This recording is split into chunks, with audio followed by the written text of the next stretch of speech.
Podemos começar então? Vamos lá, queridos, fica de pé, por favor, vamos dar início, já estamos atrasados, cerca de uns 10 minutinhos. Agora estamos transmitindo aí a lição. Nossos irmãos em casa acompanham, algumas pessoas não podem estar aqui presentes, mas a aula já começou nesse instante, amém? Deixe os atrasados chegarem. Tem uns irmãos chegando aí por último aí. A lição de hoje ela é muito importante, você vai ver na prática como ela é importante, fundamental, discernir o assunto que nós vamos estudar hoje. Então vamos pedir a Deus que nos abençoe com esse viés, né? Essa capacidade de discernir. Nós precisamos discernir as coisas espirituais até para não sermos enganados. Amém? Então vamos pedir a Deus graça. Senhor, muito obrigado por essa oportunidade a mais que o Senhor nos dá nessa manhã. Estamos reunidos em nome de Jesus para estudarmos sua santa palavra. A tua palavra é espírito e vida, e ela entra e é penetrante, vai na divisão da alma e do espírito. Então, Senhor, ministra aos nossos corações nessa manhã, que haja, Senhor Deus, edificação da nossa alma, que haja fortalecimento em nome do Senhor Jesus. Dá graça ao teu servo que vai ministrar essa mensagem, esse estudo, que seja para a honra e glória do teu nome, para a nossa vitória, em nome de Jesus. Abençoe os que estão acompanhando essa transmissão e os que vão ver depois essa aula gravada, sejam também edificados em nome de Jesus. Dá-nos graça, Senhor, nós te pedimos. Amém e amém. Podem sentar, queridos, vamos lá? Lição 2, estamos estudando sobre profecias. Semana passada não teve por causa da festa tabernáculos, mas na anterior nós estudamos sobre Deus ser a fonte de toda a profecia. Esse assunto é muito importante, para não sermos enganados. O profeta verdadeiro e o falso é o tema de hoje. Existem profetas verdadeiros e falsos, nós vamos discernir a diferença. Amós 3,7, volta lá, filho, naquela abertura. Amós 3,7. Filha, obrigado, querida. Vamos ler aqui comigo? Lê com o pastor. Certamente o Senhor Deus não fará coisa alguma sem primeiro revelar o seu segredo aos seus escravos, seus servos, os profetas. Rugiu o leão, quem não temerá? Falou o Senhor Deus, quem não profetizará? Então, o tema de hoje são os profetas, aquele que o Senhor Deus usa para revelar seus segredos. Aquilo que está no coração de Deus, nós só sabemos através dos profetas. Avança aí para mim. Na lição anterior, vimos que o próprio Deus Yahvé é o autor e inspirador de todas as profecias. Para que as profecias cheguem aos homens, é fundamental a figura dos profetas, os interlocutores que recebem a palavra ou visão e as entregam para conhecimento de todos. Tais homens ou mulheres são fundamentais em toda a história de Deus, com a humanidade, e são instrumentos fidedignos que revelam com precisão os desígnios e os juízos divinos. Muitas vezes incompreendidos e odiados em seu papel de boca de Deus, manifestaram dons e poderes sobrenaturais, além do profetismo. O dom de profecia, ou Deus usar alguém como profeta, já é em si maravilhoso, espetacular. E muitos profetas, além de serem inspirados a dar a palavra de Deus, o profetismo, também manifestaram dons. Por exemplo, Elias tem 7 milagres registrados na Bíblia. Eliseu tem 14 milagres registrados na Bíblia, inclusive com ressurreição de mortos. Tanto Elias como Eliseu ressuscitaram mortos. Então foram além do fantástico dom do profetismo. Não é? Além só de entregar o recado de Deus. Também manifestaram dons. Outros milagres aconteceram. É isso que eu estou apontando aqui. Por outro lado, também existem os falsos profetas, não inspirados por Deus, que se levantam no poder do engano maligno, instrumentalizados pelos demônios e devem ser identificados e discernidos pelas falsas comunicações que proferem. Então vamos ver agora essa diferença. Avança para mim, por favor. Vamos falar de profeta verdadeiro de Deus. Profetas e videntes inspirados por Deus. Um dos maiores profetas levantados por Deus foi o legislador Moisés. Deus se apresentava a Moisés face a face e pelo Espírito Santo conversava, instruía e entregava os presságios diretamente, tendo o ancião como revelador. Aqui tem uma ilustração, lógico, Deus não tem assim a forma humana, isso aqui é só para ilustrar, né? O encontro de Moisés com Deus e Yahvé. Dificilmente Moisés viu figura humana nas suas visões e encontros com Deus. Uma vez Moisés pediu para ver a glória de Deus. Então ele só viu a glória, achei que na manifestação visível de Deus, mas não necessariamente com forma humana. O que importa nesse primeiro exemplo aqui, um dos maiores profetas? Que no caso de Moisés, Deus conversava com Moisés muito diretamente. Amém? Ele é um caso bem especial dentro do profetismo. Êxodo 33, 11, vamos direto ao ponto. Vamos lá, igreja. Falava o Senhor a Moisés face a face, como qualquer fala a seu amigo. Então voltava Moisés para o arraial, porém o moço Josué, seu servidor, filho de Num, não se apartava da tenda. Isso aqui é um detalhe histórico, né? Naquele momento, Josué estava fazendo outra coisa, mas o que importa para nós é que o Senhor Deus falava com Moisés face a face, como qualquer fala ao seu amigo. Falar assim diretamente, ó. Diga.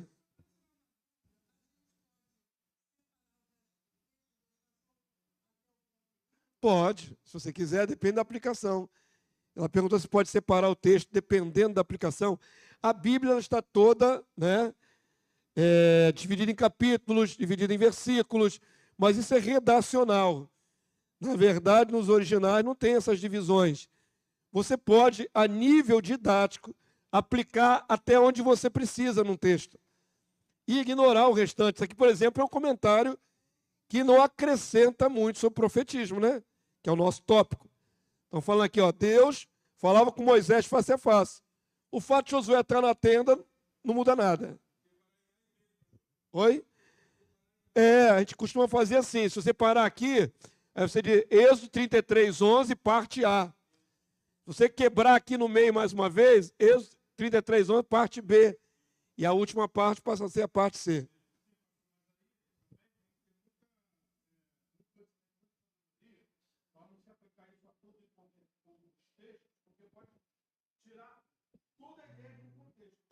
Quando é uma história narrada, você tem que ler a história toda, o que aconteceu. Você não vai ficar particionando. No caso aqui, a aplicação não é a história. Nós não estamos vendo a história de Moisés e Josué. Nós vamos vendo como Deus usava Moisés. Então, nesse sentido, podemos parar aqui tranquilamente. Ó. Deus usava Moisés como? Como é que era o relacionamento profético de Moisés com Deus? Face a face. Para que, dependendo do que você vai aplicar, nós não estamos mutilando o texto, nós estamos focando na parte que nos importa para essa ministração. Não leríamos porções de textos enormes.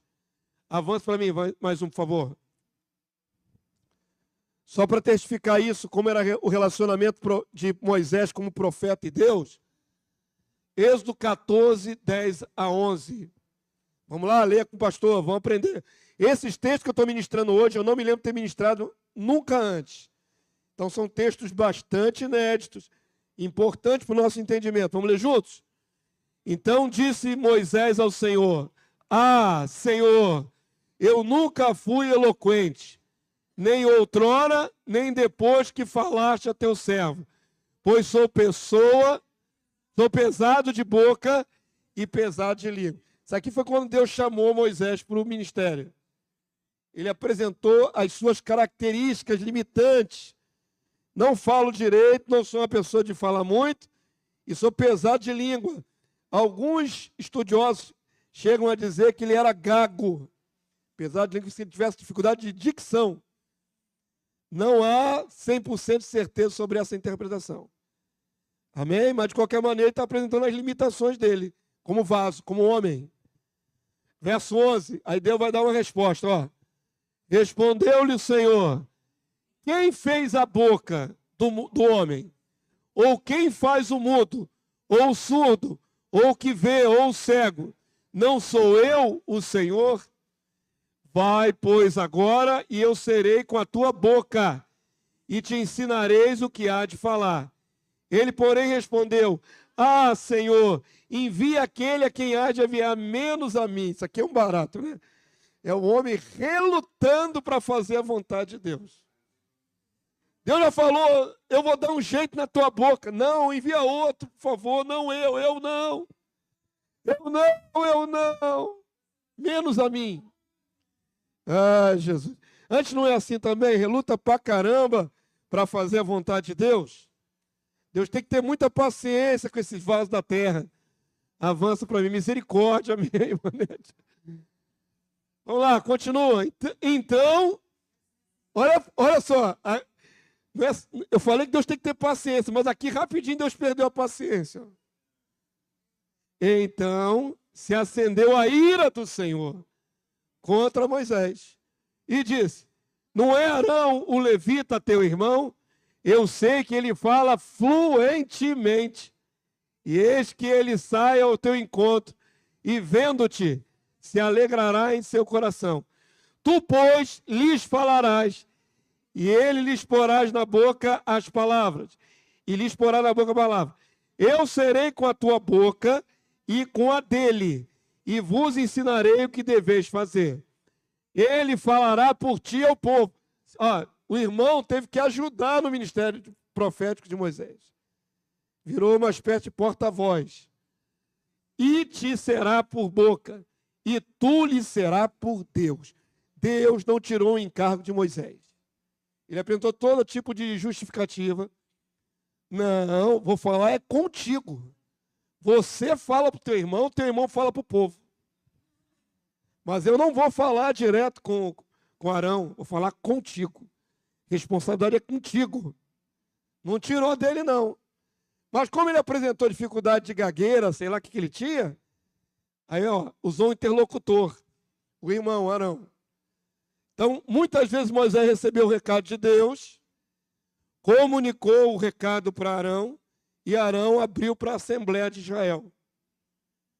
Porque tinha mais facilidade. Deus mesmo diz que ele era eloquente. Tinha facilidade de falar. Amém?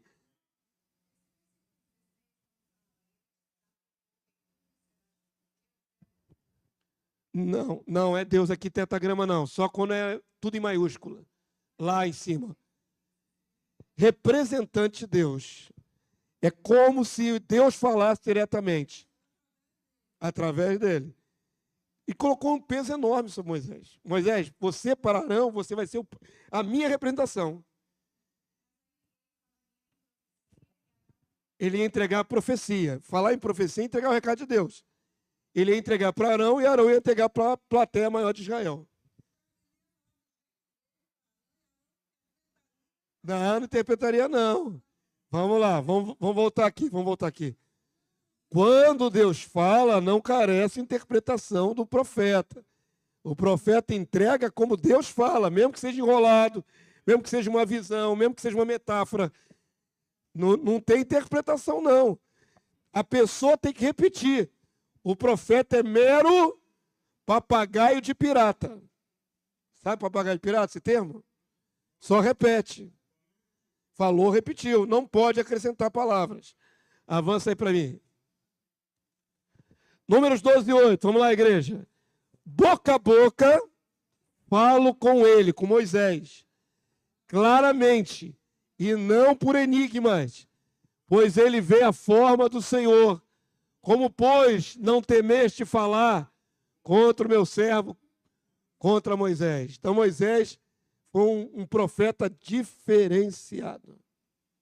A maioria dos profetas, você vai ler em todo o Antigo Testamento, recebiam a mensagem de Deus. Moisés via Deus. Via direto. Tinha encontros com Deus. Lógico, a palavra de Deus não tem equívoco, não nega uma coisa a outra.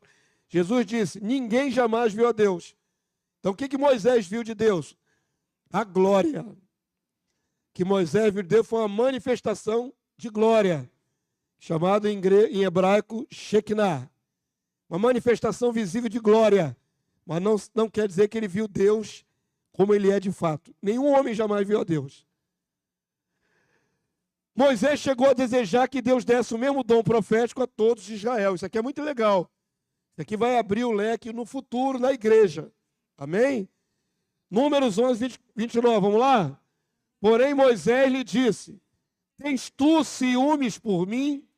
Tomara todo o povo do Senhor fosse profeta, que o Senhor lhes desse o seu Espírito. Lembrando que naquela ocasião o Espírito visitava o homem. Não era habitante no homem, visitava. Então ele chega a dizer, seria bom se todo mundo fosse profeta. Ele diminuiria o peso dele também, né? Só ele que tinha que receber, só ele que tinha que ter essas audiências com Deus. Mas ele fala de maneira muito aqui abençoadora. Quem dera Deus derramar seu Espírito para todos e todos falassem pelo nome de Deus. Ia ser uma coisa extraordinária. Já demos uma base do que é profeta verdadeiro aqui. Vamos lá? Avança aí para mim. É aquele que fala da parte de Deus. Além de Moisés, Deus escolheu outros vasos para entregar seus oráculos. Daí, na lei do Senhor, instruiu ao povo quais características deveriam observar para saber se alguém era um profeta verdadeiro ou falso.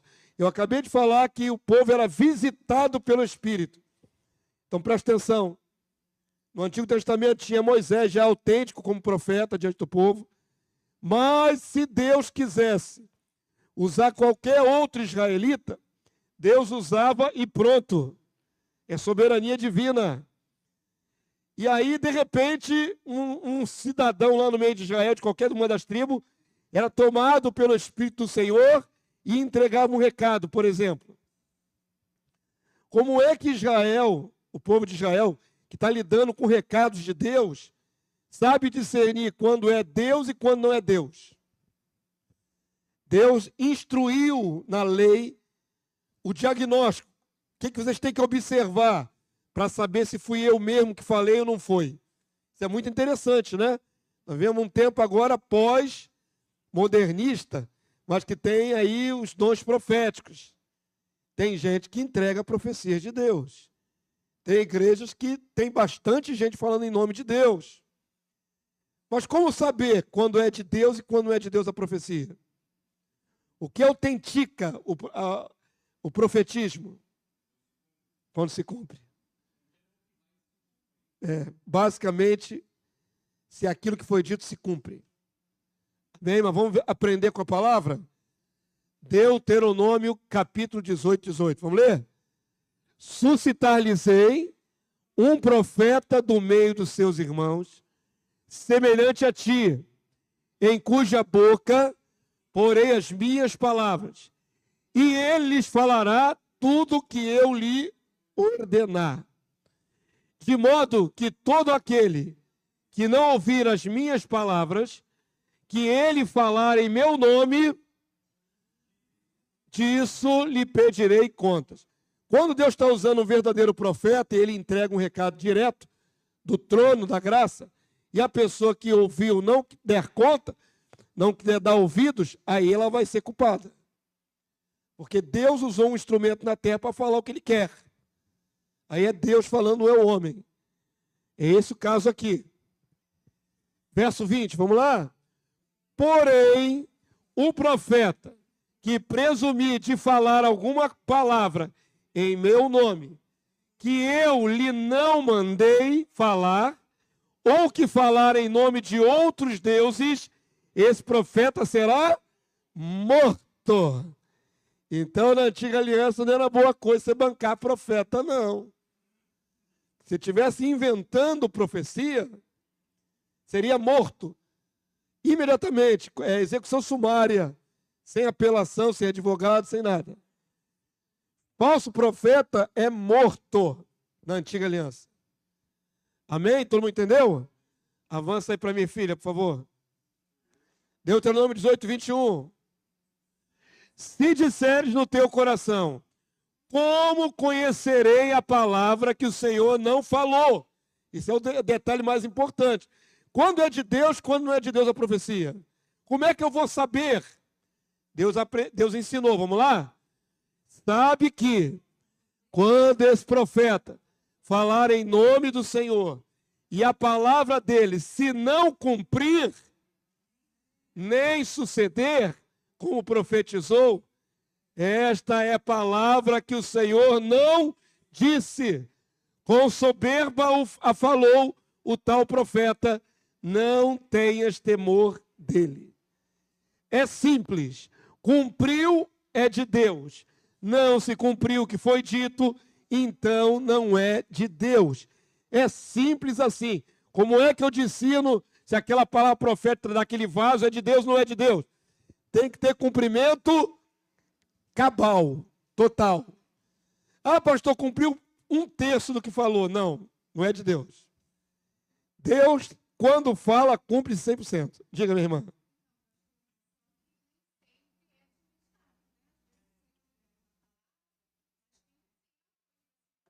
Sim, não é de imediato. Tá tomando posse esperando. Sim. A profecia tem longo prazo, às vezes. Anos, décadas. Pode ter uma profecia que você receba 20 anos antes de acontecer. Mas quando acontecer, se provará que foi palavra de Deus.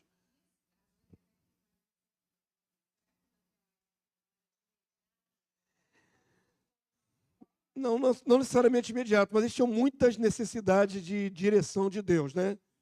Então, Deus falava muitas vezes no meio de Israel, por causa de direção, por causa de exortação, para corrigir o povo. Lembre-se que não tinha Jesus ainda como mediador, Deus tinha que interagir com esse povo cabeça dura na terra, muitas vezes. Então, levantou inúmeros profetas ao longo de séculos para poder dar direção ao povo. Mas a base de uma palavra profética verdadeira é que, se Deus falou, vai cumprir. Ponto. Vou dar um exemplo. Vou dar um exemplo radical para você entender. Deus fala para uma mulher que fez uma esterectomia total. Tirou o útero, tirou trompa, tirou tudo. Motivo de câncer, alguma coisa assim. E Deus diz para essa mulher, Deus diz, você vai gerar um filho. Acabou a discussão. Onde ela vai gerar? Não sei, no estômago. Mas vai gerar o filho. Porque o que Deus fala, ele se compromete em cumprir. É isso que eu quero dar o exemplo. Então, Deus não fala nada que ele não vá cumprir 100%. Amém? Agora, não importa as dificuldades, não importa as circunstâncias, não importa o impossível. O impossível é para os homens, não é para Deus. Se Deus falou alguma coisa, nossa grande dificuldade não é que a gente creia que haja profecia. É discernir qual é verdadeiro e qual não é. Essa é a nossa dificuldade. Todo mundo quer falar em nome de Deus. Eu já ensinei isso. Você tem que ter muito cuidado.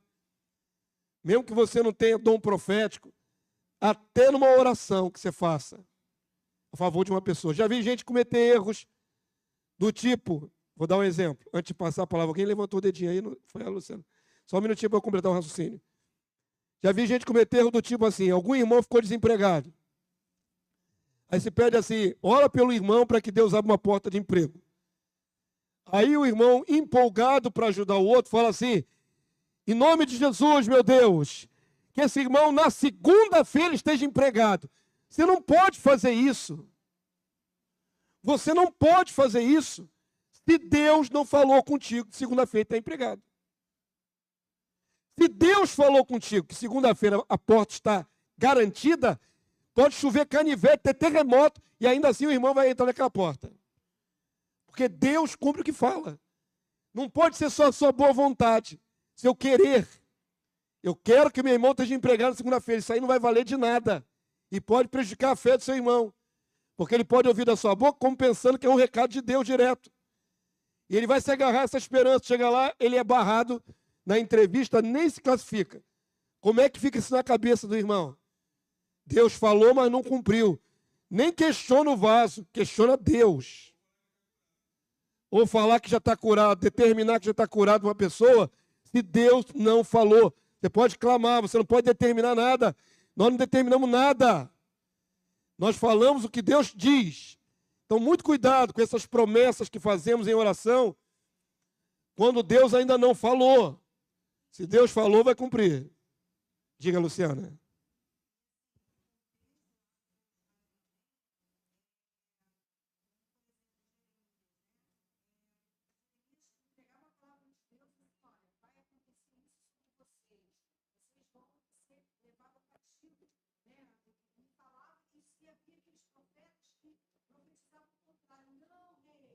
Vai ficar tudo bem.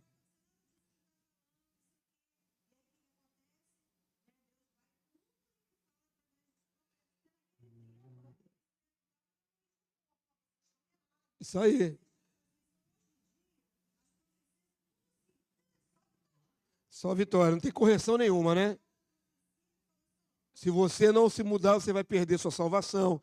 Se você não mudar, você vai para a cova. É difícil entregar isso, né? Mas hoje, nós vamos chegar lá. Hoje eu estou dando as bases, é a segunda aula sobre profetas, né? Vamos ter um trimestre inteiro. Então vamos desenvolver sobre profetismo no Novo Testamento. Nós estamos numa realidade diferente aqui. Aqui Deus tinha que levantar um homem, ou dois, ou meia dúzia, para entregar recado direto ao povo.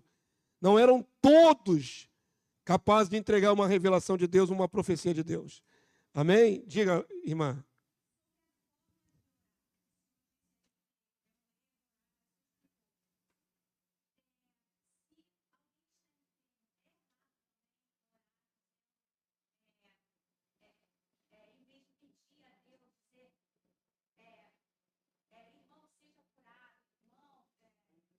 Você pode abençoar.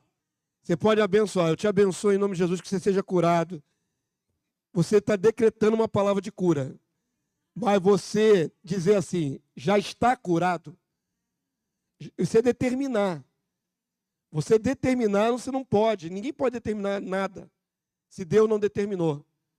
Você tem alguma evidência de que aquela pessoa estará curada? Você pode clamar a Deus a cura dela, você pode até abençoá-la. Eu te abençoo em nome de Jesus com cura, etc, etc. Mas você não pode dizer assim, já está curado. A menos que a pessoa tenha fé que já está curada. Isso testifique no seu coração. Ela crê que está curada. E aí vai acontecer. Nós temos que tomar cuidado com falsas promessas. Certo? Não fazer promessa que você não garante, porque Deus não vai garantir tudo que você fala. Temos que tentar discernir o seguinte, sensibilidade. Sensibilidade, né? Temor a Deus, sensibilidade. Deus não faz o que a gente manda. Deus faz a sua vontade soberana. Não é nós que mandamos, é Deus. Então você não pode. Já vi, por exemplo, vou dar um outro exemplo de aplicação errada de oração. Na minha rua tem um pai de santo que está hospitalizado. O cara serve aos demônios. Ele é pai de santo. Ele não é cristão. Ele não crê em Deus. Vamos orar por ele para que ele seja curado? Podíamos pedir misericórdia pela vida dele. Mas ninguém pode decretar, já está curado. Por que ele está curado? Se ele serve aos demônios. Porque você quer, porque você gosta dele, você tem simpatia pela pessoa dele. Não é assim que funciona. Se Deus falou no seu coração, aquele homem lá no leito de hospital vai ficar curado. Aí você pode falar com certeza. Porque Deus revelou. Mas antes de Deus revelar, não podemos precipitadamente declarar vitórias que Deus não declarou, irmãos. Estão entendendo o conceito? Estou falando de oração, estou falando de, nem é profecia, oração, mas o princípio é o mesmo. Deus só tem compromisso com aquilo que Ele, Deus, falou. Deus não tem compromisso com o que nós falamos aqui na terra. Eu não mando Deus. Todo mundo entendeu?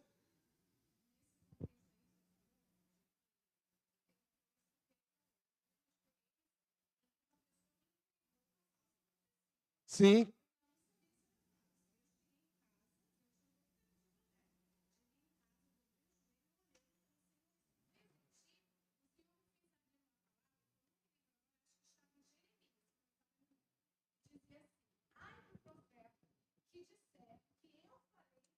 Quando eu não falei. E aí acabou. Então Deus te revelou que era falsa profecia. Claro que não aconteceu. O princípio básico de uma profecia verdadeira sai da boca de Deus, sai do coração do Eterno, do Poderoso, do Todo-Poderoso Deus. E Deus, quando fala, Ele cumpre. Ponto. Ok? Existem muitas falsas profecias que nunca passou no coração de Deus. São homens falando, são ideias humanas. E ideia humana não prevalece. Amém? Vou mostrar a vocês algo mais complexo ainda, que é o próximo ponto agora. E quando a profecia vem acompanhada de sinais e ainda assim não é de Deus? É o que nós vamos ver agora. Falei para vocês que nunca estudamos profecia dessa maneira que nós estamos estudando.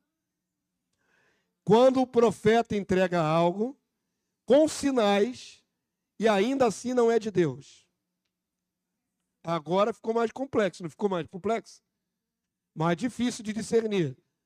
A palavra ensina isso. Avança, por favor, para mim. Isso aí foi só para ilustrar. Quantos conhecem o Romilson? Isso aí é o profeta de internet. Desde 2018 ele está profetizando a volta de Jesus, para cada ano. Cada ano ele diz, Jesus vai voltar a data tal. E aí, lógico, Jesus não voltou. Aqui, ó. Ele falou que Jesus ia voltar em 16 de abril de 2022. E dá a data.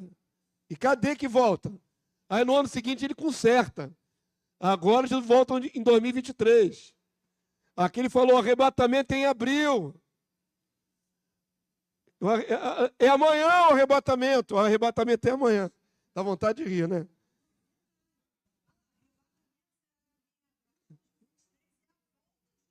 Em 2030. Ainda é pré-tribulacionista. Olha isso aqui, irmãos.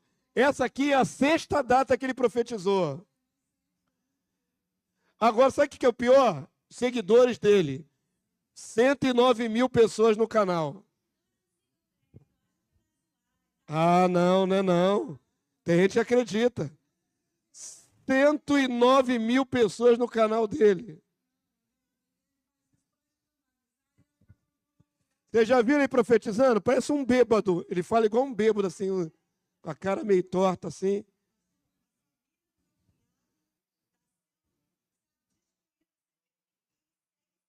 Aí, viu? Tem gente que segue de verdade.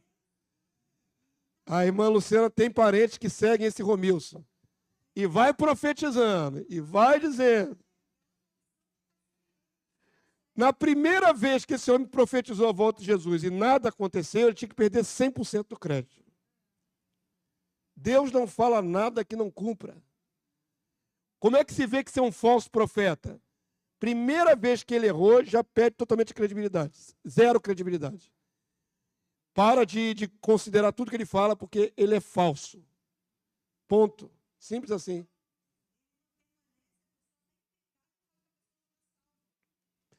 É um falso profeta. Que só ganha lucro em cima disso. Avança para mim. Vamos lá, vamos aprender uma coisa mais sutil aqui agora, em nome de Jesus.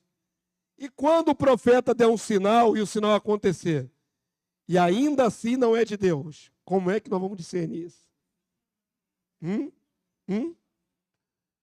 Deuteronômio 13, 1. Vamos ler juntos? Vamos aprender? Quando o profeta ou sonhador se levantar no meio de ti e te anunciar um sinal ou um prodígio, amanhã o sol vai ficar escuro. Vou imaginar, é um sinal. E suceder o tal sinal ou prodígio. Pior aqui que aconteceu. E agora? De que te houver falado, aconteceu o sinal. E disser, vamos após outros deuses, que não conheceste, sirvamo-los. Não ouvirás as palavras desse profeta ou sonhador. Por quê? Porquanto o Senhor Deus, vosso Deus, vos prova. Isso aqui é bravo. Vos prova para saber se amais o Senhor, vosso Deus, de todo o vosso coração, toda a vossa alma. É como se Deus permitisse o sinal mentiroso para ver se você está ligado em Deus mesmo. Onde está a pegadinha aqui que Deus permitiu? Não, não é o sinal, não. Seguir outros deuses. A profecia de Deus não nega os atributos de Deus, não nega os princípios de Deus. Você tem que não observar só o sinal que aconteça, não, para comprovar se é profecia, não. Tem que observar se o conteúdo da profecia combina com Deus ou não. Por exemplo, vou dar um exemplo aqui prático. Alguém entrega uma profecia, ó, pastor Damásio, você vai deixar a irmã Lenice e você vai arranjar outra esposa que o senhor já tem preparado para você.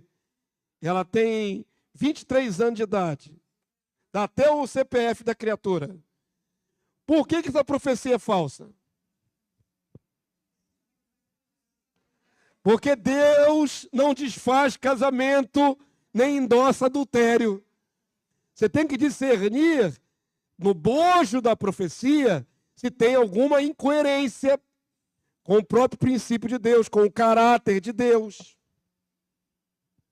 Deus pode permitir que o profeta venha até com sinais, mas se no contexto da mensagem tem algo ali anômalo, contrário à vontade de Deus, por aí você discerne que não é de Deus. Todo mundo entendeu? O profeta até fez sinal, mas ensinou a idolatria. Idolatria é óbvio que Deus não aceita. Então, a questão está não nos sinais, mas no conteúdo da mensagem. Se ela for contrária a princípios de Deus, ela é mentirosa. Amém? Esse aí é um ponto importante para discernir uma profecia. Que tem muita profetada no meio do povo de Deus que vai destruindo a igreja, vai destruindo vidas, destrói pessoas, destrói casamentos. Então, toda vez que ouvir uma palavra profética, analisa o conteúdo da profecia se não quebra nenhum princípio. Amém, povo santo? Nessa advertência acima, a situação é mais complexa, pois envolve uma prova. No caso, um sinal foi realizado para validar a visão e se cumpriu o sinal. Contudo, o que prova que tal sinal é enganoso? É que estimula a ir contra a vontade de Deus. No caso, a idolatria. Logo, mesmo que haja sinal, deve ser posto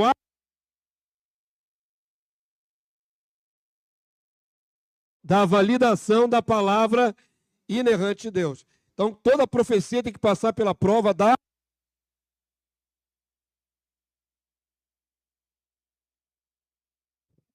bateria. Me socorre.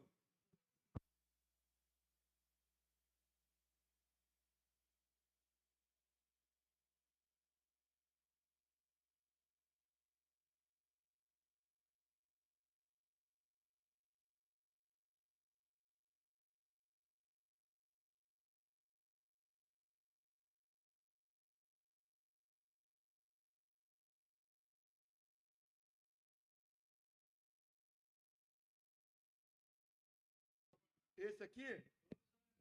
Tá. Soltou?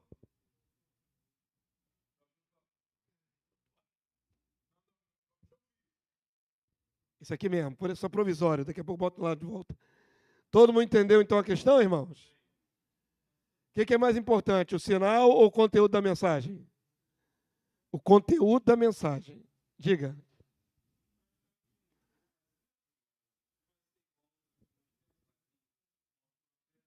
Sim, uma bela colocação. O falso profeta que vem aí com o anticristo também fará sinais. Mas o que vai ser fácil discernir se é de Deus ou se não é de Deus? O que ele vai falar para fazer. Se deve ser adorado, quem deve ser adorado. A mensagem vai denunciar que ele é falso. A blasfêmia dele, não o sinal. O sinal vai ser verídico. Vai acontecer sinais. Mas é o conteúdo da mensagem que prova se é de Deus ou se não é de Deus. Já vi muita profetada destruir pessoas, irmãos. Uma irmã do nosso passado comum, ela era uma mulher separada e o filho dela era dependente químico, drogado. Ela foi numa igrejinha dessa de revelação E tinha um varão lá, recém-saído da cadeia. O pastor teve o despautério de dizer: eis aí o teu varão, para a irmã. Rapaz saiu da cadeia e a mulher estava divorciada um tempão, sozinha, né? Ele é teu varão. Ei. Essa mulher noivou desse rapaz, só para você entender o estrago que é.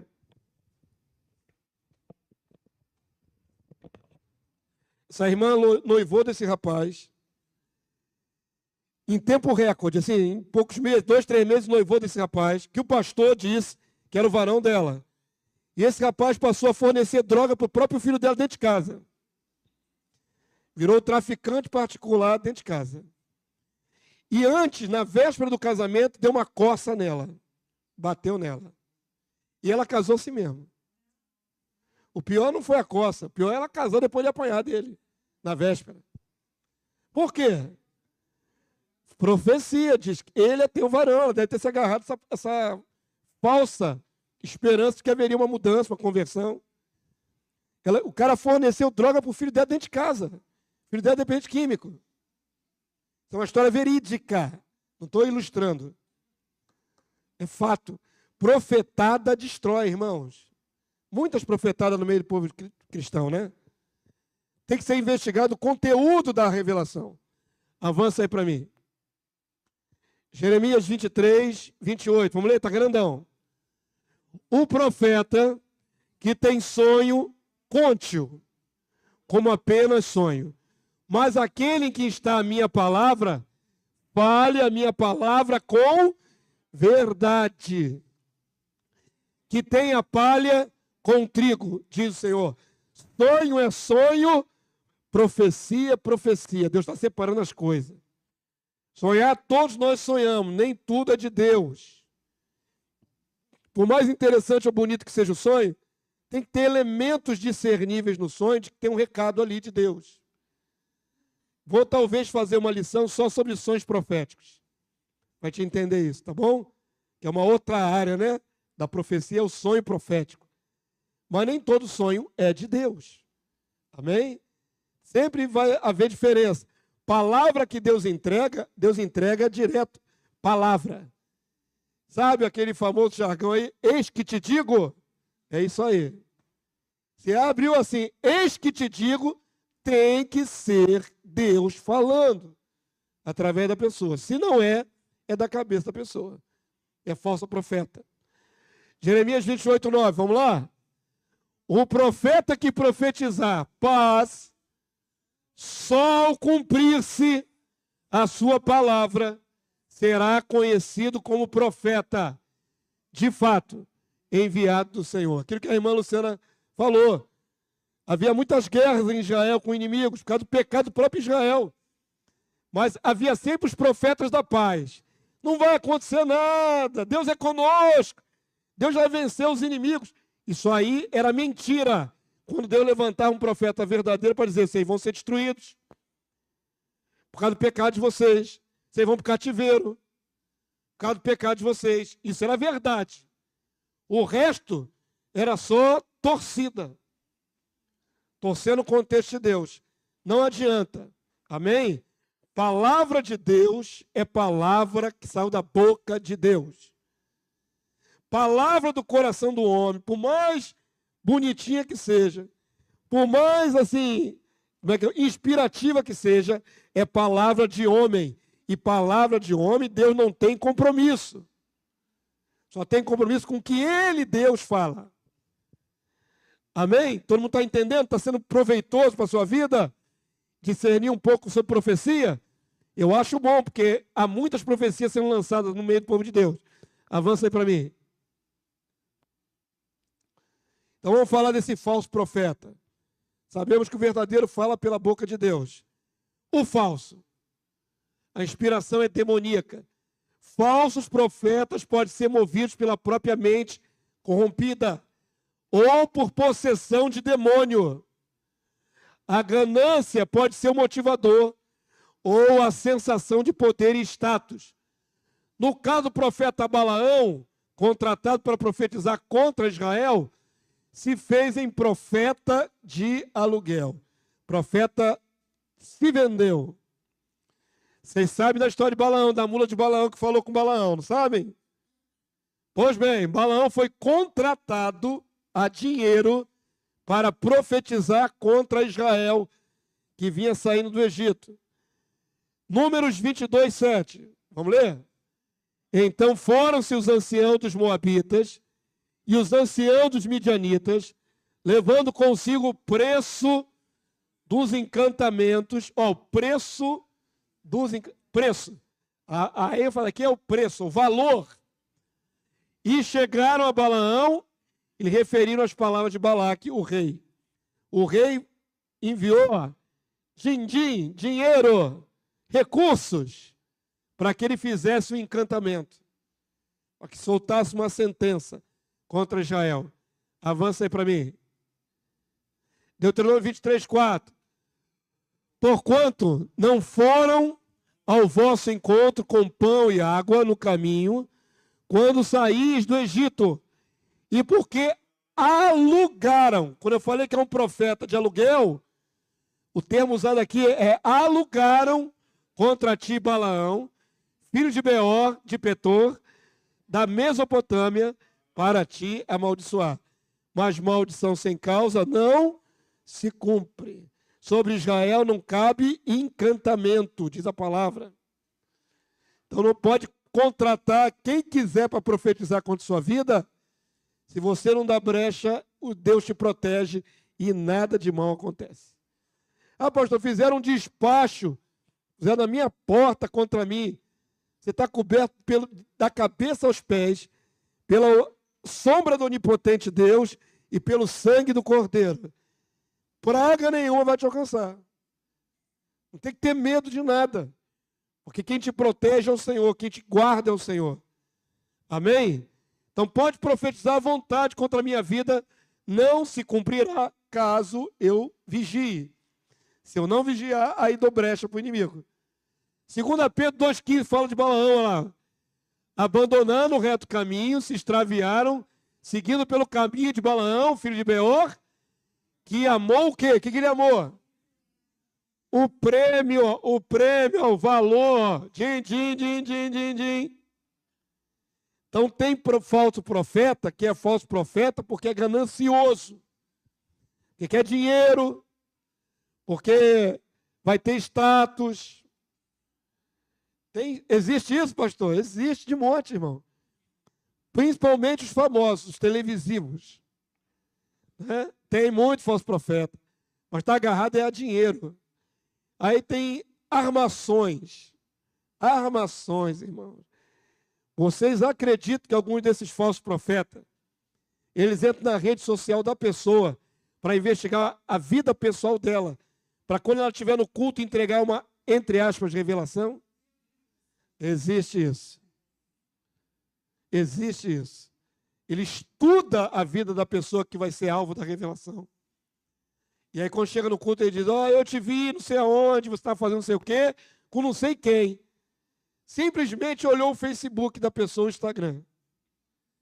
Tem até um filme muito antigo chamado, presta atenção no nome do filme, Fé Demais Não Cheira Bem. Esse filme é fantástico, Steve Martin. Excepcional esse filme, da década de 90. Uma vez eu acho que eu passei na igreja. Fé Demais Não Cheira Bem. Se você puder ver esse filme, ele é uma sátira às campanhas pentecostais nos Estados Unidos. Ele montava um circo de lona. Esse personagem, que era o pastor, montava um circo de lona e simulava milagres. Entre eles, pegava os dados da pessoa através de espias que ele tinha no meio e por canal, por ponto eletrônico, ele ouvia no ouvido dele as informações e começava a entregar a revelação. Esse filme é muito bom. É bom por causa disso, pastor, por causa dessa mentirada toda? Não. É bom porque quando acontece um milagre, vou dar um spoiler, quando acontece um milagre de verdade, ele fica aturdido, porque ele estava acostumado com a farsa. É isso que é bacana nesse filme. Depois veja um filme se conseguir ver na internet aí. Fé demais, não cheira bem. Você já contou o final, eu falei que não era para dar spoiler. Caramba! Chato. Eu já falei demais. Mas isso acontece armações como essa acontece. Já aconteceu na década de 90, quanto mais agora, nesse tempo, né? Avança aí para mim. Miqueias 3:11. Estamos tentando discernir o falso profeta. Os seus cabeças dão as sentenças por suborno. Os seus sacerdotes ensinam por interesse. E os seus profetas adivinham por dinheiro. Bem claro aqui, explícito. Não está explícito aqui? O que eles querem? Dinheiro. Além do dinheiro, tem aquela mescla de poder. Porque quando o camarada se diz, eu sou profeta de Deus, ele fica quase intocável. As pessoas têm medo dele. As pessoas reverenciam ele de uma maneira diferente. É um profeta de Deus. Então é por status também, né? E ele começa a soltar profetadas no meio do povo. Quem não recebeu?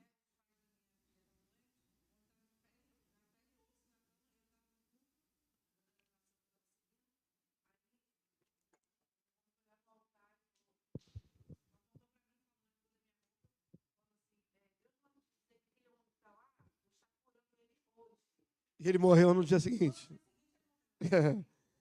Foi Deus. Foi Deus. Olha a falta de temor. Mas o que gerou no seu coração? Expectativa, fé, esperança. Em choque. E acaba duvidando de Deus, não é nem do profeta. Deus falhou, Deus falou que ia fazer e não fez. Deus não falha. Claro. Infelizmente, se usa desses artifícios. As duas netinhas de Júlio, teve uma profeta que falou que elas não iam ver a vida. Eu me lembro muito bem. Que eles não teriam filho, seu filho e Damiana não teriam filho. Teve 2 logo para acabar a boca do falso profeta. Teve logo gêmeo, para mostrar que o negócio era bem falso.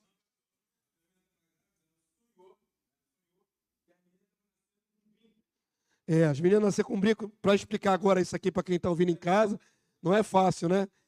Brinco na orelha era no Antigo Testamento o escravo que preferia ficar com aquela família e não ser alforriado. Essa visão de brinco significa escravo perpétuo. Como se as 2 meninas já fossem do Senhor. Essa é a ideia.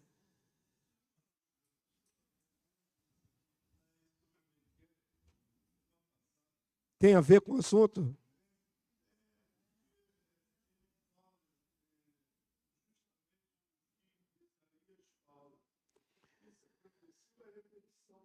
Ah, tá. Que vai entrar um rei humilde, né, montado numa jumentinha, no filho de jumento. É a mesma profecia. O que Miqueias fala, que Isaías fala igual sobre Jesus, se é repetido, você falou.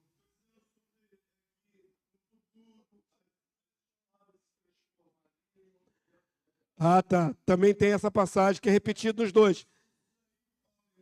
É a mesma palavra profética. E qual é a dificuldade? Repetição. É Deus confirmando o mesmo evento, através de vários vasos. Uma mesma pessoa pode ser usada para dizer, olha, amanhã você está empregado. E outra pessoa dizer, amanhã você está empregado. É a mesma mensagem, através de 2 pessoas diferentes. Não tem nada de errado nisso. Muitas profecias se repetem, várias vezes. Não tem nada errado nessa repetição. O profeta João Batizador, o imersor, ele dizia, arrepender porque o reino vem. E Jesus, quando começou a pregar, falava o quê? Arrepender porque o reino vem. Está no meio de vós. É a mesma mensagem através de 2 pessoas diferentes. Isso não é problema nenhum, essa repetição. Quantos lembram desse garotão aqui, ó? O Ministério Público teve que intervir. Esse aqui, o The King of the Power, the Man, não sei o que. Não lembra que foi uma polêmica? O The King e começou a falar profecia em inglês. Meu Deus, quando eu vi isso me arrepiou até o cabelo. Capacidade que o povo tem de querer novidade.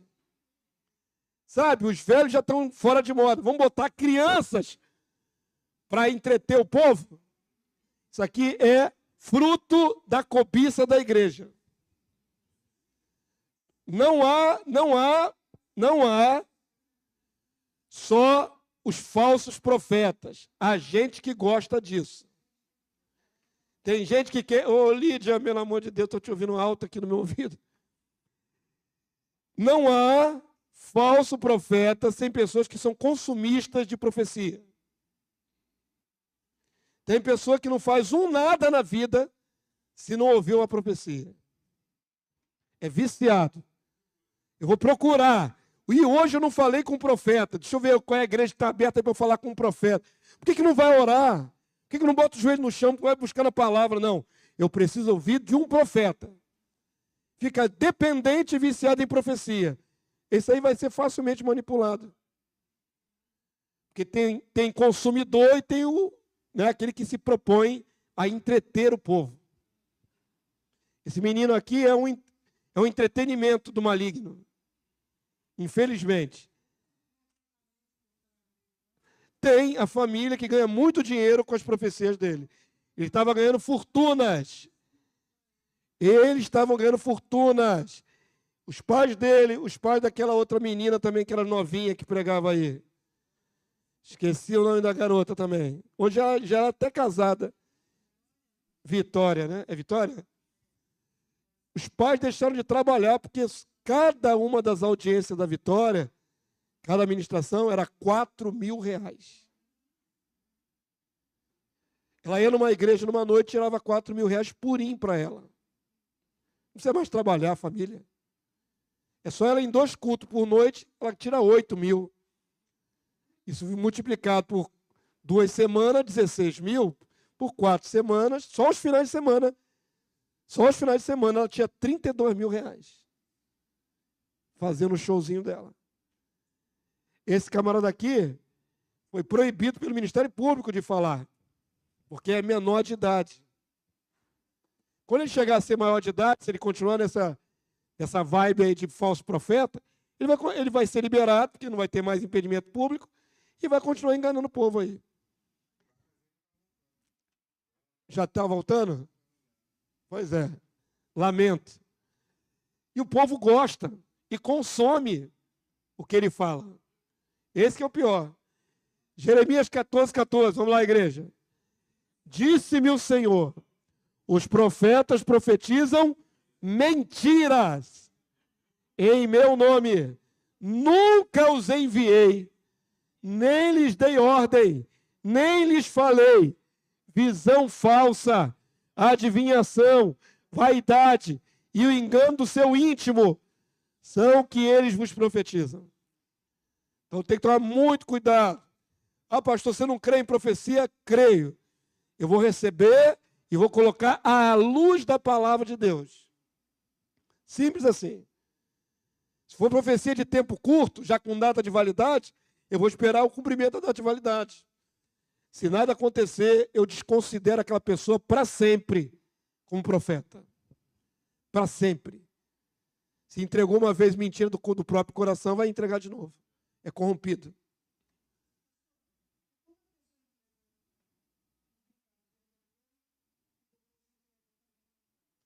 Saiu, né? Saiu da posição, né? Ele perguntou, quando entrega um verdadeiro e um falso? Às vezes aquela pessoa foi usada por Deus, Deus pode usar até uma mula. Não foi o caso de Balaão? Deus é quem ele quiser.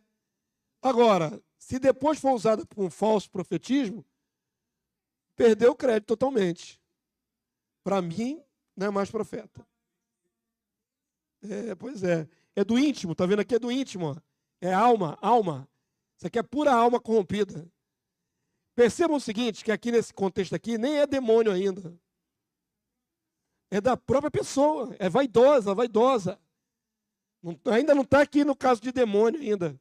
É o próprio ser, não é, da pessoa, a alma dela doente, que quer enganar. Deus nunca enviou, Deus nunca endossou o que ela falou. É mentira. Avança aí para mim, filha, por favor. Li. Nem todos os falsos profetas usam de ardil, de mentira, de engano, né? E manipulação. Na maioria dos casos, a inspiração para suas predições é de origem demoníaca.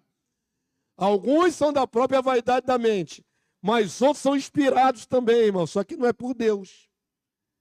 O que entra na cabeça deles é demônio. O que sopra nos ouvidos deles são demônios.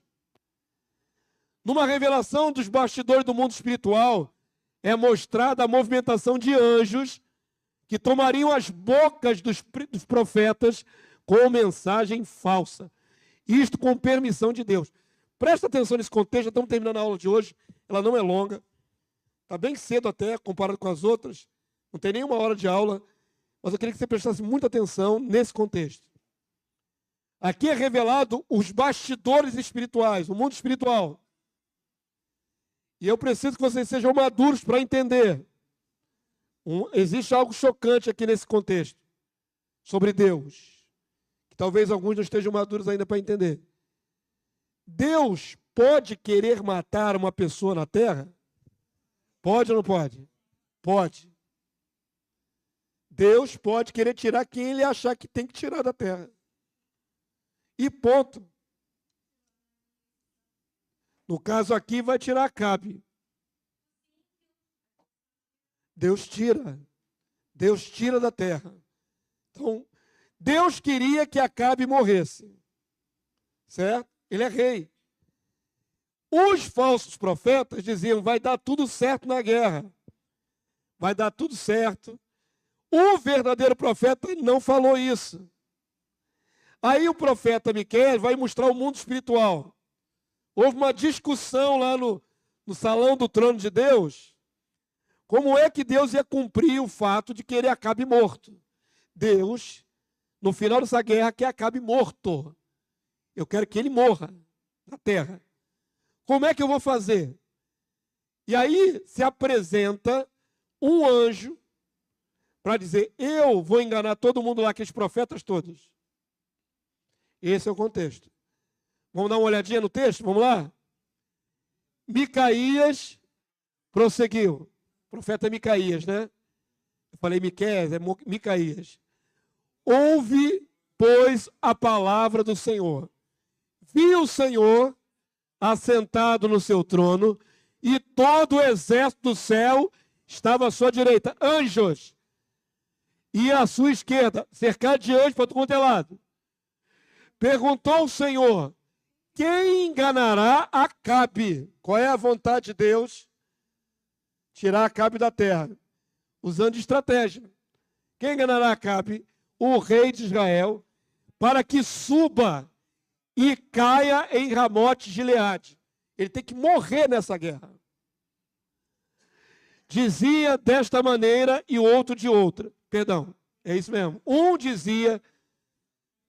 Deus perguntou para o séquito de anjos, para aquelas milhões e milhões de anjos, quem vai enganar Acabe? Um anjo falou de uma maneira, outro anjo falou de outra maneira, bate-papo lá em cima com Deus,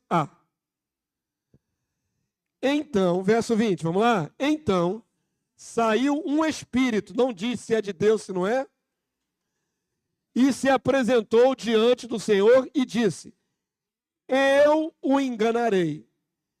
Perguntou-lhe o Senhor, com o quê? Como é que você vai enganar Acabe? Respondeu ele, sairei e serei um espírito mentiroso na boca de todos os seus profetas. Então, esse espírito, que é um anjo caído, provavelmente, falou, eu vou entrar nesses profetas e vou profetizar nos lábios deles. Isso é uma possessão. Ele vai entrar nos profetas. Este te digo, é o próprio Espírito que está falando através do profeta. Verso 22, igreja. Eis que o Senhor pôs o espírito mentiroso na boca de todos estes teus profetas. E o Senhor falou o que é mal contra ti. Então Zedequias, filho de Kenaana,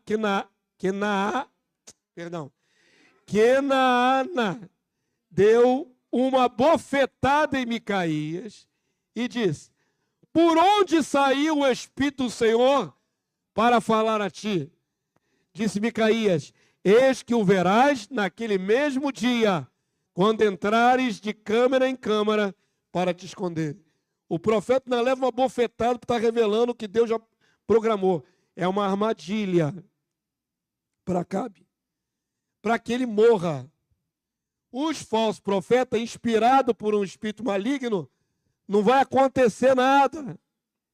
E o verdadeiro profeta está falando o que vai acontecer. Acabe vai morrer. Você vai ver quando se cumprir. Amém? Então temos aqui um relato na Bíblia muito peculiar, que não tem em outra passagem nenhuma da Bíblia. No mundo espiritual, Deus movendo para matar um homem na terra. No mundo espiritual, um anjo caído, um demônio, um espírito, entrou nos profetas para induzir o rei ao engano. E aí tem um princípio moral complexo, né? Deus pode fazer isso? Pode. Deus pode todas as coisas. Mas o que eu queria mostrar com isso é o seguinte. Tem gente que é possuída para entregar uma profecia. Quantos entenderam? Isso é sério. Lembram-se da passagem, eu não coloquei aqui porque ia ficar muito extenso o estudo. Lembra da passagem que uma mulher adivinha falava com Paulo, né? Esses homens são filhos de Deus. Se você observar o que aquela mulher adivinha falar para Paulo, era verdade. Eles eram filhos de Deus e anunciam o caminho da salvação. O que aquela adivinha falava era verdade, só que era para um espírito de engano, para um espírito maligno.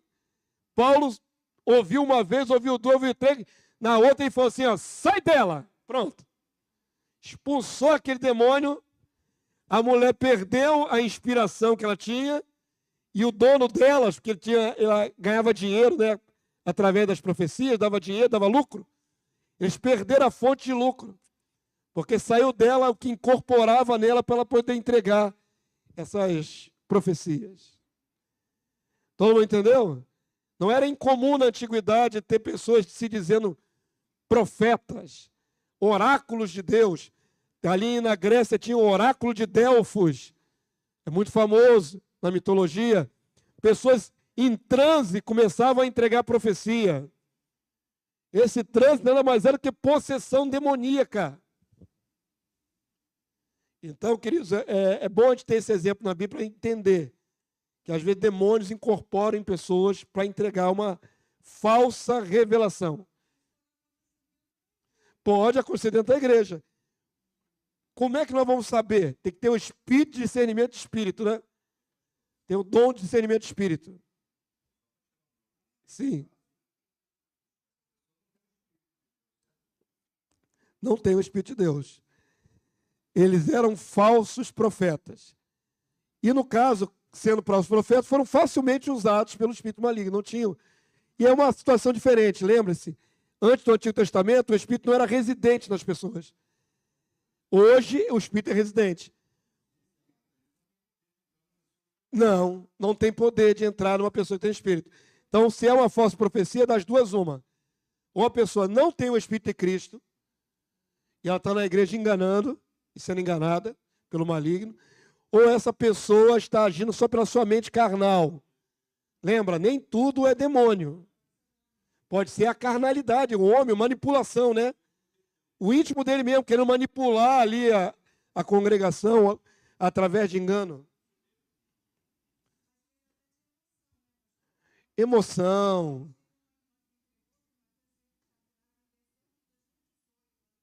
Deu data, foi... Pois é, o mesmo caso que eu falei de dizer que a pessoa está empregrada na segunda-feira. Você não pode fazer isso.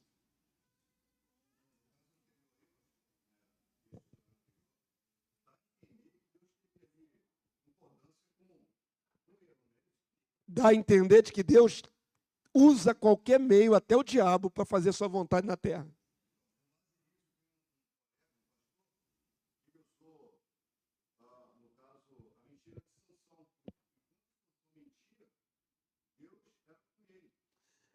Deus não é que Deus usa mentira. Deus não usa mentira. Mas Deus usa quaisquer meio para fazer sua vontade se cumprir na terra. Isso não parece contraditório? Não. Vamos lá, vamos devagar. No caso de Sansão, Sansão era uma pessoa carnal, muito carnal. Mas Sansão está dentro de um contexto de muita fraqueza espiritual em Israel. Esse é o contexto. A palavra de Deus diz que no tempo dos juízes, cada um fazia o que dava na sua própria cabeça. Por isso Israel sofria, porque não tinha uma liderança espiritual. Deus levantava um para tentar livrar o povo. Desse um que Deus levantou foi o nazireu Sansão, que se tivesse permanecido no seu nazirado, ele seria santo. Mas Sansão era carnal, frequentava prostíbulo. Sansão era uma pessoa carnal, certo? Não é que Deus endossa a mentira, mas o vaso que ele tinha escolhido para libertar Israel era Sansão, mesmo ele sendo defeituoso, carnal. Não é? Não tinha outra opção.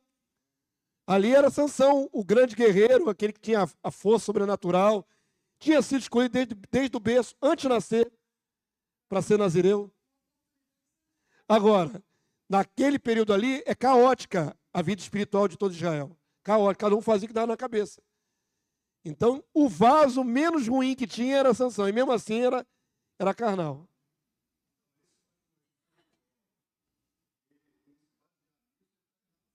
Ele não pode generalizar. Deus usa exceção, isso é uma exceção à regra. Deus usa vasos santos, de preferência, não é isso? Aquele que se santifica, se coloca diante de Deus em santidade, Deus usa. Agora, olha para o contexto da época. Tem que olhar para o contexto. Você não vai ver esse mesmo caso no Novo Testamento, Deus usando o carnal. Não no caso como igual de Sansão, né? Sansão era uma exceção à regra. Era um juiz falho, de caráter duvidoso, mas que tinha sido escolhido para ser vaso de Deus. Então tem que estar atrelado ao seu contexto. Tirar do seu contexto, generalizar, que você mesmo carnal pode ser profeta, aí é outros 500. Se você quiser ser carnal e profeta, você corre o risco sério de ir para o lago de fogo e enxofre.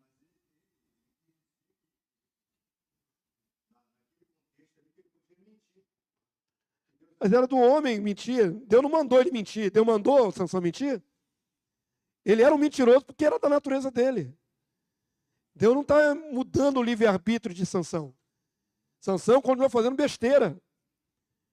Tantas besteiras que Sansão fez ali. Mas era um homem que Deus podia usar para libertar Israel. Aquela força toda descomunal e tudo mais. Entendeu? Deus não está endossando a mentira de Sansão. Deus está usando Sansão a despeito de sua mentira. Deus está usando vários homens da Bíblia. Aí nós vamos tocar num ponto sensível. Qual homem na Bíblia, fora Jesus, não tinha pecado? Qual homem na Bíblia não tinha pecado? Nenhum. Cada um com seu defeito. E Deus usa assim mesmo. Se Deus fosse impedir de usar um homem, porque no livre-arbítrio que deu ao homem, o homem é defeituoso, nenhum de nós seria usado. Absolutamente nenhum de nós. Então, a Bíblia ela não é mentirosa. Ela não camufla seus heróis. A Bíblia não conta uma narrativa de uma pessoa que é impecável. Um herói santo, sem defeito. Isso não existe.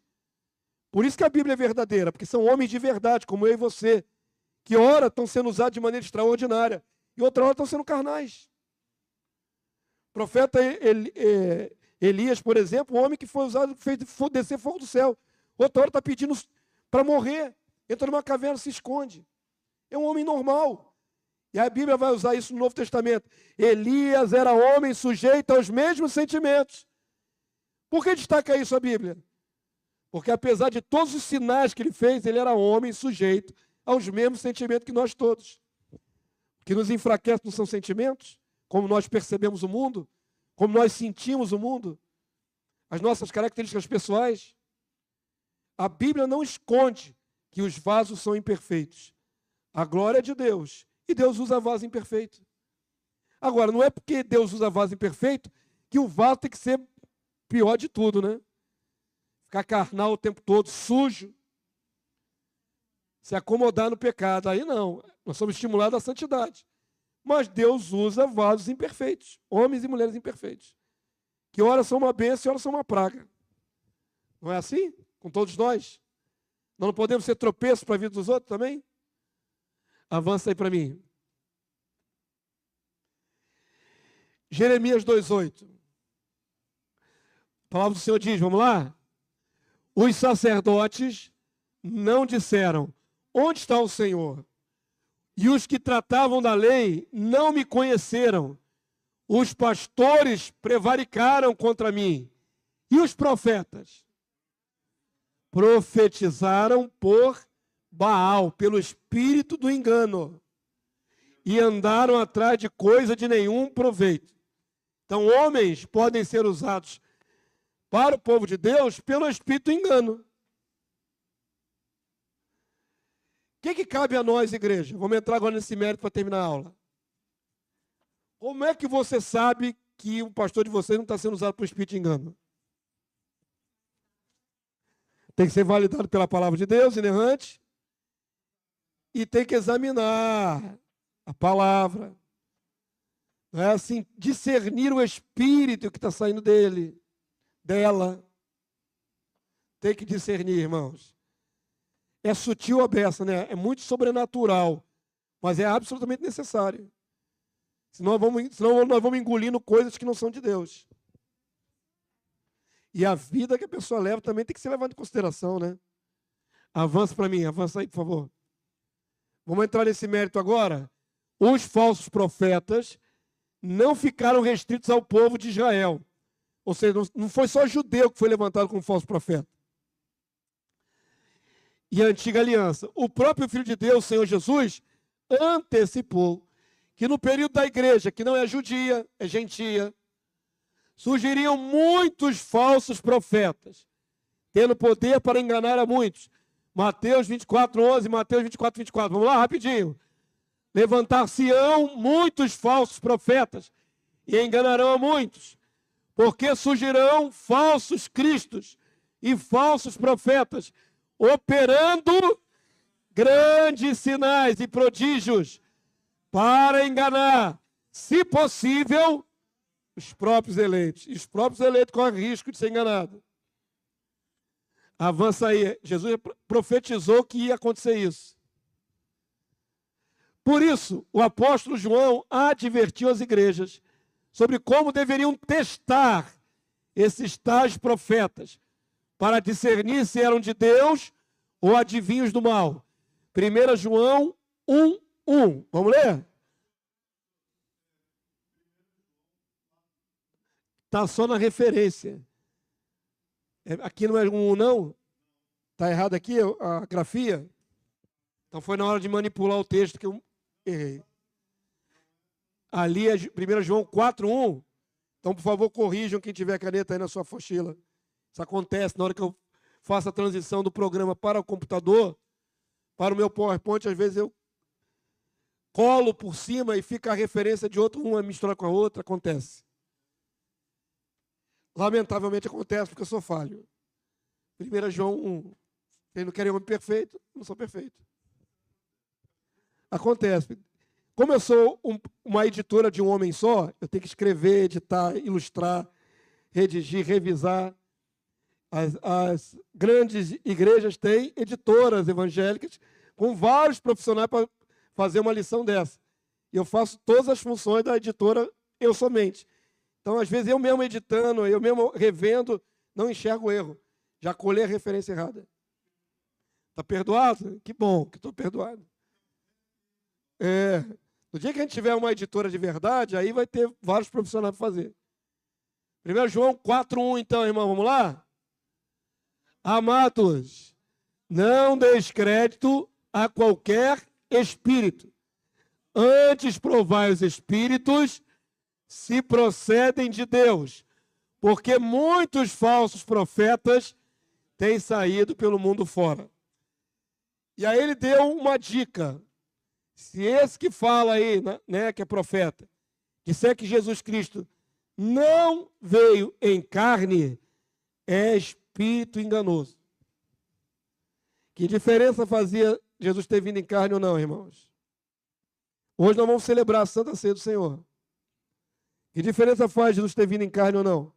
Que prova é essa, se a profecia é verdadeira?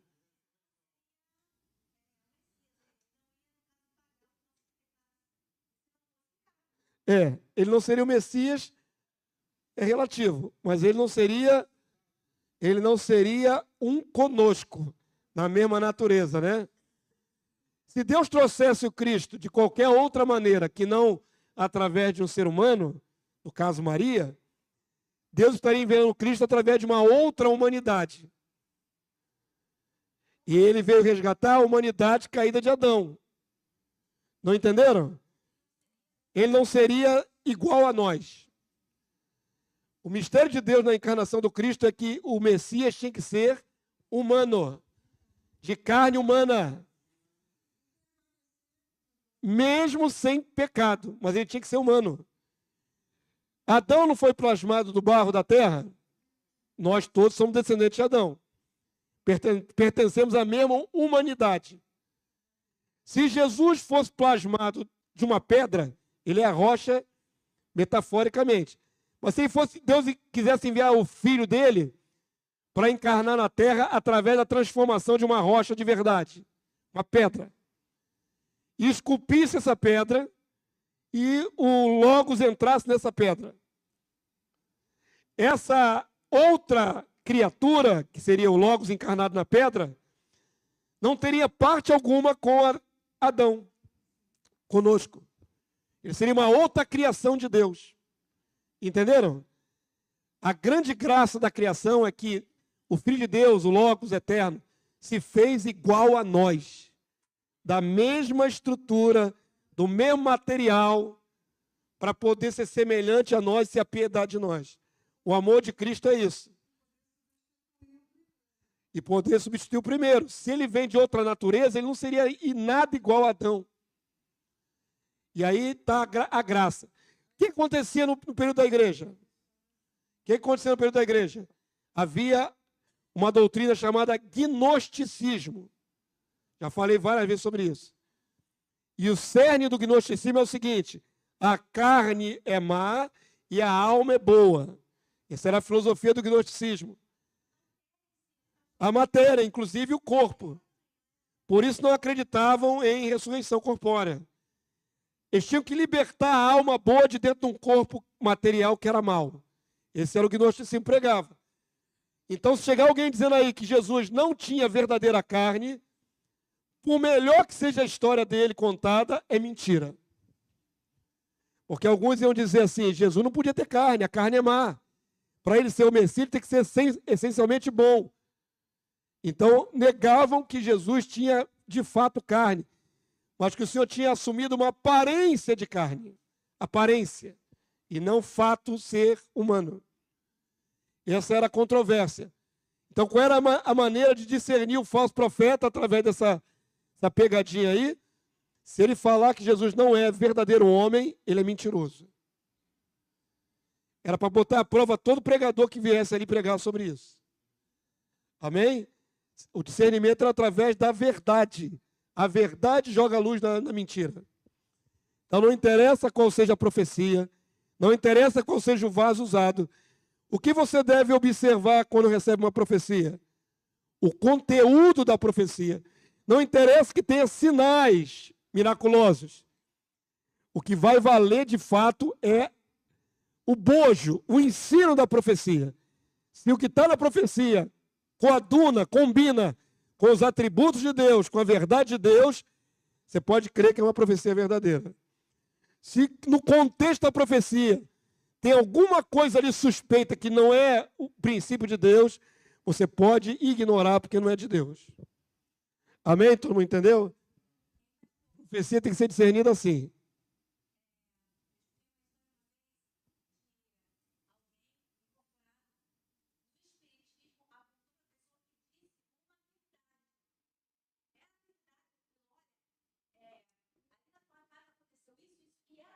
Sim.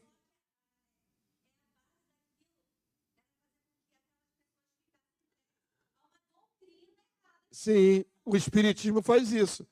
Eles entregam algumas verdades. Claro, porque os demônios, os anjos caídos, conhecem todo mundo. É um mundo espiritual ao nosso redor. Vê você acordar, vê você levantar, ir para o trabalho, vê você fazer coisa errada. O mundo espiritual vigia tudo. Então, numa sessão espírita, eles não entregam só mentira. Estão entregando ali coisas que vão convencer os participantes daquela reunião que é verdadeiro. Tem que ser assim, né? Imita a letra. Eu sempre conto aquela parábola para terminar, porque hoje teve um pouquinho mais de tempo, mas vou terminar a aula agora, tá? Sempre conto como é que funciona isso. Vou imaginar que um espírita seja avarento, né? E ele guardou dinheiro debaixo do colchão porque ele não acredita no sistema financeiro. E aí, quando ele vai morrer, sabe que vai morrer? Ele pega aquele dinheiro, bota dentro de um baú e vai lá no quintal, ele certifica que ninguém está vendo, nenhum ser humano está vendo, e planta aquele baúzinho com dinheiro todo atrás da terceira bananeira, bem fundo, e morre. A mulher dele também é espírita, vai no centro espírita. Meu marido faleceu, eu preciso consultar ele para saber onde ele colocou o dinheiro. Nenhum ser humano viu onde o dinheiro está enterrado. Mas o mundo espiritual todo viu, os anjos caídos todos viram? Viram. Então, na hora que ela for consultar, não vai aparecer o marido, vai aparecer um anjo caído, um demônio, que vai dizer, sou eu, fulana. Mentindo que é o marido. Sou eu, fulana. Como é que você prova que é você? Onde é que está o dinheiro, marido? Você me deixou na pindaíba. Onde é que está o dinheiro, marido? Vai lá, debaixo da terceira bananeira e cava lá que o dinheiro está lá. Isso é uma verdade? É verdade. Que o mundo espiritual tem acesso, conhece. Vai usar dessa verdade. A viúva vai lá, pega o dinheiro e fala, tá vendo? Foi meu marido mesmo que falou. Porque só ele poderia ter sabido disso. Ele e a torcida toda do Flamengo espiritual que tem aí no mundo espiritual sabe disso. A torcida é maior, né? É maior. É isso.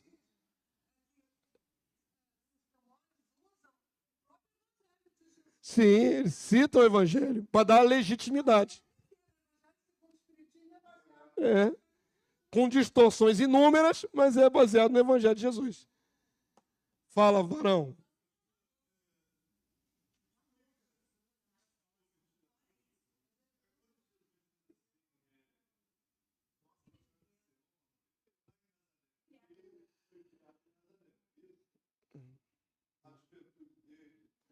Esse profeta sem honra na sua casa.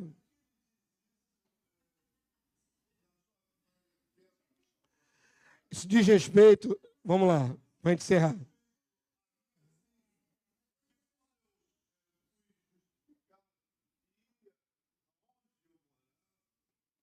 Ninguém dava crédito. Isso aí diz respeito ao sofrimento do porta-voz de Deus. Não é uma profecia, isso é uma constatação. Eu vou fazer uma lição só sobre o sofrimento do profeta. Que tal? Isso aí já virou até um ditado. O profeta não tem honra na sua própria casa. Por quê? Por causa da intimidade. Por causa da intimidade. Você vive num contexto familiar, todo mundo te conhece, seus defeitos, suas virtudes, seus vícios. Aí, de repente, você vem para Jesus, você fica santo. É lógico que a parte não crente começa a não crer que você mudou. Porque ela conhece todos os seus defeitos. Esse é o sentido, porque dentro do seio familiar há isso, né? Dentro da intimidade da família, de conhecer as fraquezas. Até provar que você realmente é uma pessoa mudada, a maioria descrê. A maioria descrê. E dentro do contexto profético da Bíblia, você vê que é o profeta se levantar para entregar recados duros, difíceis, condenatórios. E quando um profeta levanta para entregar uma condenação, ninguém quer ouvir. Quem quer ouvir que está com a vida errada? Que esse relacionamento que a pessoa está tendo está errado. Que esse rolo que ela tem com o fulano está errado, está em adultério. Ninguém quer ouvir isso. Por isso o profeta não tem muita honra na sua casa. Porque primeiro, dentro da sua casa, da sua parentela, conhecem os seus pormenores, suas dificuldades, suas fraquezas. Mas também porque, se você fala a verdade dentro de um contexto de incrédulos, eles não vão dar crédito ao que você está falando. Amém? Esse é o contexto. Profeta não é fácil, não. Posso fazer uma lição só sobre isso, mas vai ser, eu acho que, não sei se é aplicativo ficar falando aqui de quanto sofre um profeta. Será que é aplicativo? Vou pensar, vou pedir direção de Deus. Vamos ficar de pé, queridos, acabamos a aula de hoje. Há muitos exemplos na Bíblia do profeta sofrendo para entregar um recado. Muitos. Qual é a aplicação que seria isso nas nossas vidas? Que ser profeta dói? Ser profeta verdadeiro é difícil, é duro, vai ser rejeitado por todo mundo? Será que importa a gente fazer isso como lição? Pois é. E ninguém querer ser profeta, né? Então vamos chegar lá, vamos falar sobre profecia. Lembra que Moisés falou, quisera Deus todos fossem profetas?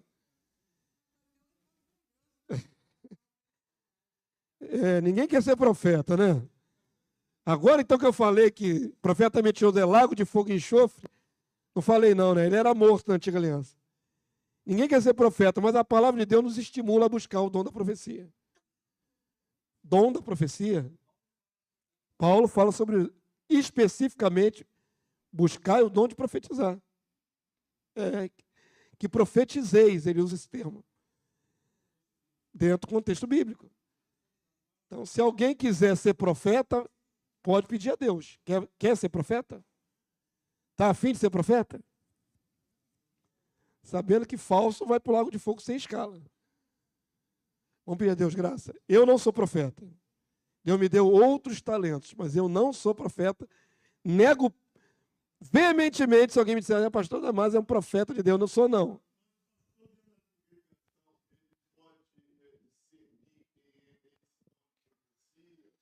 Já jogou para mim a responsabilidade. A palavra de Deus, buscai os melhores dons.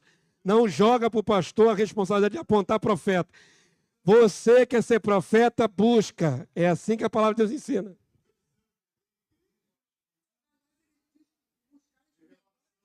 Os melhores é o de profecia. Sim, mas não tem que ser o pastor que tem que discernir quem cada um pode ser, não. Isso é cada um buscando por si. E daí, querido? Tomara a Deus que vários profetas se levantem aqui. Eu não gerencio isso. Ele quer molezinha, ele quer que eu aponte, você é profeta. É molezinha. Se eu fizer isso, eu também estou sendo profeta. Deus não falou que eu sou profeta. Vambora. Vambora, irmão. Já deu hoje, viu? Tem um trimestre inteiro para falar de profecia. Não precisa gastar mais tempo. Entra na pilha dele, devia deixar ele calado. Meu respeito de cabelo branco.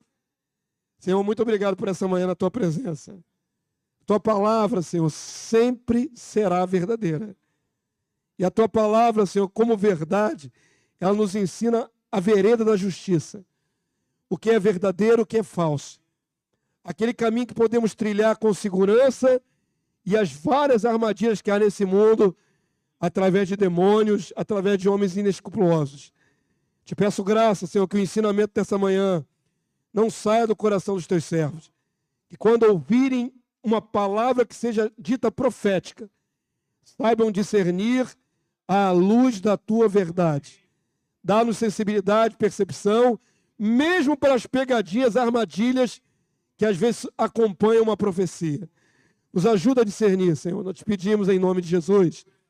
Dá-nos graça nesse dia, possamos passar esse dia todo na tua presença e preparar o nosso coração para o ajuntamento da noite, para estarmos aqui celebrando a Santa Ceia do Senhor. Nos habilita, nos abençoa, em nome de Jesus. Amém e amém.